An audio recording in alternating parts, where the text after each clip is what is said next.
Потписот на новиот директор на АНБ Зарко Милошевски стои меѓу 10 потребни потписи од надлежните сектори со кои е одобрено државјанството на Онишченко, дознава Телма, но тој не се појави на Собраниската комисија за да објасни зошто се потпишал, како и кој направил безбедносен пропуст со контраверзниот украински бизнисмен. Пратениците од Комисијата за надзор над работата на агенцијата повеќе од половина час ги чекаа и него и стариот директор Виктор Димовски, за кого имаа подготвено 40 прашања. Тие повеќе со нивните дејства повеќе прават за граѓаните се чувствуваат небезбедно во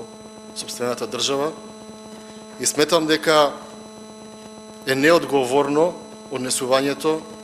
да денес никој не се појави на оваа седница, имајќи во предвид дека граѓаните на Република Македонија се тие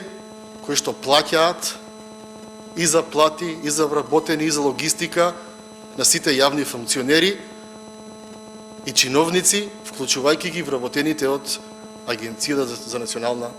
безбедност. Пренџов најави дека директорите набргу повторно ќе бидат повикани пред пратениците, а од епилогот на оваа седница ќе зависи и дали на Димовски ќе му биде одобрено да замине за амбасадор во Франција. Председателот на Комисијата за надворешна политика чека разврска на случајот за да закаже седница. Премиерот денеска не одговори на прашањето дали Димовски ќе оди на амбасадорското место во Париз пред да заврши истрагата за случајот Онишченко, велејќи дека што се однесува до владата постапката е завршена, а за понатаму одговараат Собранието и председателот на државата. Не одговори директно ниту зошто Милошевски е унапреден и покрај тоа што се уште не е утврдено дали неговиот сектор направил безбедносен пропуст со контраверзниот украински бизнисмен, туку повтори дел од неговата биографија.